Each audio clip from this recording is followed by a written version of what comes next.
사랑하는 한남교회 교회 여러분, 오늘은 대림절 세 번째 주일입니다. 오늘은 데살로니가전서 5장 16절에서 24절의 말씀을 통해서 그가 또한 이루시리라 하는 제목으로 말씀을 나누고자 합니다.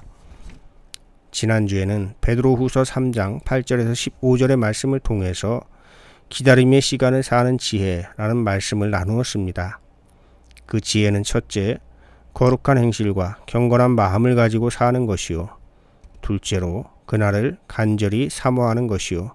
셋째, 티 없이 흠 없이 살아가기 위해서 힘쓰는 것이라고 말씀을 드렸습니다. 이 일은 결코 쉽지 않은 일입니다. 베드로는 하나님이 재림의 약속을 잊은 것이 아니라 한 사람이라도 더 구원하시기 위해 오래 참으시는 중이라고 권면합니다. 암울한 시대를 살아가던 초대교회 교인들에게 이 말씀은 위로의 말씀이었을 것입니다. 초대교회 공동체에서 중요한 역할을 하던 이 중에는 사도 바울도 있습니다. 그는 살아생전 예수님을 만난 적도 없었고 예수님이 부활승천하신 후 초대교회 공동체가 생겨나자 열심히 초대교회를 핍박하던 인물입니다. 그러던 그가 다메섹 도상에서 부활하신 예수님을 만난 후 회심을 했습니다. 회심한 이후 초대교회를 박해하던 그 열심 이상으로 목숨을 걸고 예수님의 십자가와 부활을 전했습니다. 예수님을 전하면서 교리에 해당하는 이론적인 기틀을 세웠기 때문에 이론보다는 경험을 중시했던 베드로와 다투기도 했습니다. 바울 서신 13권은 신약성서에서 거의 절반 정도의 비중을 차지합니다. 신약성경 27권 중에서 13권이 바울 서신이니 신약성서에 가장 영향력을 많이 끼친 사람이 바울이라고 해도 과언이 아닐 것입니다. 다양한 문제에 노출되어 혼란스러운 상황에 처한 초대교회 공동체에 쓴 바울의 서신들은 공간복음서보다도 먼저 쓰였습니다. 오늘 우리가 읽은 데살로니가전서는 52년경 고린도에서 작성된 편지로 데살로니가 교인들에게 보낸 첫 번째 편지입니다. 최초의 서신으로 알려진 갈라디아서는 이보다 앞선 48년이나 50년에 쓰였습니다. 그리고 68년경에 마지막 바울 서신인 디모데 후서가 쓰였습니다. 그런데 공간복음 중 가장 먼저 쓰인 마가복음의 저작 시기가 대략 70년 정도니까 바울 서신은 신약성서의 이론적 바탕을 제공했다고도 볼 수 있는 것입니다. 그러니 바울이 초대교회에서 얼마나 중요한 인물이었겠습니까? 바울의 제2차 선교여행 중에 세워진 데살로니가 교회는 교회가 세워질 때부터 지속적인 박해를 받았습니다. 그래서 누군가 지도력을 발휘하고 권면하며 이끌어가야 할 터인데 바울은 사정상 3개월 정도밖에는 그곳에 머물지 못했습니다. 그래서 가르칠 시간이 적었기 때문에 부활과 재림에 대한 오해도 있었고 지역이 술의 신 디오니소스를 숭배하는 영향을 받아 성적으로 문란한 생활을 하던 이들과 과거의 악습을 버리지 못한 이들이 공동체 안으로까지 들어왔습니다.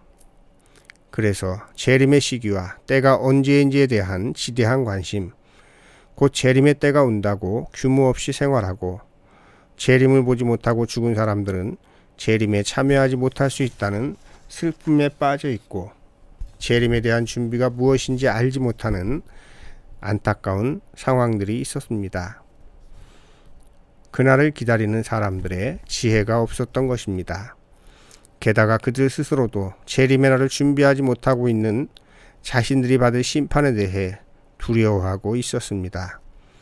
이것이 사도 바울이 시급하게 데살로니가 전 후서를 쓰게 된 배경입니다. 이런 혼란스러운 상황에 처한 데살로니가 교회 교인들에게 바울은 성도의 올바른 삶을 구체적으로 설명하고 있는 것입니다. 바울은 항상 기뻐하며 쉬지 말고 기도하며 범사에 감사하라고 권면합니다. 이 세 가지는 신앙생활에 있어서 가장 기본적인 것입니다.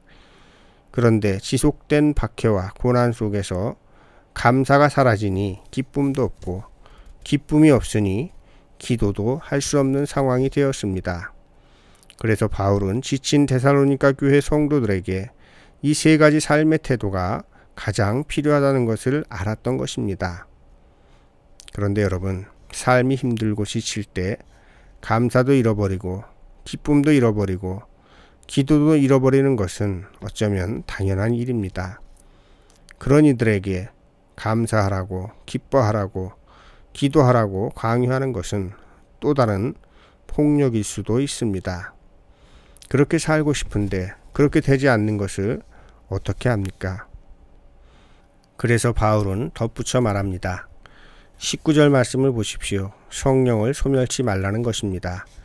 그리고 23절에 평강의 하나님이 친히 너희를 거룩하게 하실 것이요 24절 하반절에 그가 또한 이루시리로다 하십니다. 성령의 도우심을 바라면 하나님께서 감사하는 삶, 기뻐하는 삶으로 기도하는 삶을 이루어 주시겠다는 말씀입니다. 그러므로 재림을 준비하는 삶은 먼저 성령을 소멸하지 않는 것입니다. 그리고 예언을 멸시하지 않는 삶을 사는 것입니다. 지난주 베드로 후서의 말씀에도 강조된 바 있지만 아브라함, 야곱, 조상들과 예언자들과 맺은 약속이 어떻게 지켜졌는지를 기억하며 예언, 재림의 약속을 믿어야 합니다. 조금 늦어진다고 성령을 소멸하고 예언을 멸시한다면 어리석은 삶입니다. 지금도 성령께서는 우리를 도우시고 예언의 말씀은 성취를 향하여 가고 있습니다. 더딘 이유는 한 사람이라도 더 구원하시기 위해 하나님께서 오래 참으시는 것이요 그 한 사람이 바로 나일 수 있다는 자각이 필요한 것입니다. 여러분을 도우시는 성령을 소멸치 마십시오. 예언의 말씀을 가볍게 여기지 마십시오. 그런 삶을 살아가시는 귀한 분들 되길 주님의 이름으로 축복합니다. 21절과 22절의 말씀을 보십시오. 표준 세번역 성경은 모든 것을 분간하고 좋은 것을 굳게 잡으십시오. 여러 가지 모양의 악을 멀리 하십시오. 라고 번역되었습니다. 어르신들에게 익숙한 개역 성경은 범사에 헤아려 좋은 것을 취하고 악은 어떤 모양이라도 버려라 번역했습니다. 즉 구별하는 지혜에 관한 말씀입니다. 무엇을 구별합니까? 선한 것과 악한 것을 구별하는 것입니다. 그래야 선한 것은 굳게 잡되 악한 것은 모양이라도 버릴 수 있는 것입니다. 여기에서는 세 가지 경우로 생각할 수 있습니다. 하나는 무엇이 선한 것인지 악한 것인지 구별할 줄 모르는 것입니다. 다른 하나는 무엇이 선한 것인지 악한 것인지 알면서도 선한 것을 붙잡지 않고 악한 일에 속해 있는 것입니다. 그리고 다른 하나는 선악간에 구별하는 지혜를 가졌을 뿐 아니라 말씀대로 선한 것을 굳게 잡고 악은 모양이라도 버리고자 힘쓰는 경우입니다. 선악간에 구별을 하는 일은 마음의 눈을 떠야 가능합니다. 제가 자주 인용하는 구상 시인의 마음의 눈을 뜬이라는 시가 있습니다. 그제야 비로소 삼라만상의 섭리가 보이기 시작하는데 천재성이 있는 시인조차도 70이 넘어서야 겨우 마음의 눈을 떴다고 고백합니다. 물론 마음의 눈을 뜨는 일은 인생의 나이와 비례하지는 않습니다. 나이가 든다고 저절로 마음의 눈이 떠지는 것은 아니기 때문입니다. 지난주에 권고한 바대로 거룩한 행실과 경건한 마음을 가지고 살기 위해 힘쓰고 그날을 간절히 사모하고 티 없이 흠 없이 살아가기 위해서 힘쓸 때 마음의 눈이 뜨일 것입니다. 마음의 눈을 뜨면 범사에 감사함과 항상 기뻐함과 기도함으로 나아가는 문이 열리게 될 것입니다. 그런데 이 모든 일을 이루시는 분은 내가 아니라 하나님이십니다. 우리가 간절히 원하고 기다리지만 재림의 날을 이루시는 분은 하나님이십니다. 우리가 마음의 눈뜨기를 간절히 구하고 힘쓰지만 이루어주시는 분은 하나님이십니다. 이 일을 이루실 분은 하나님이십니다. 사도 바울의 이 고백을 잊지 마시기 바랍니다.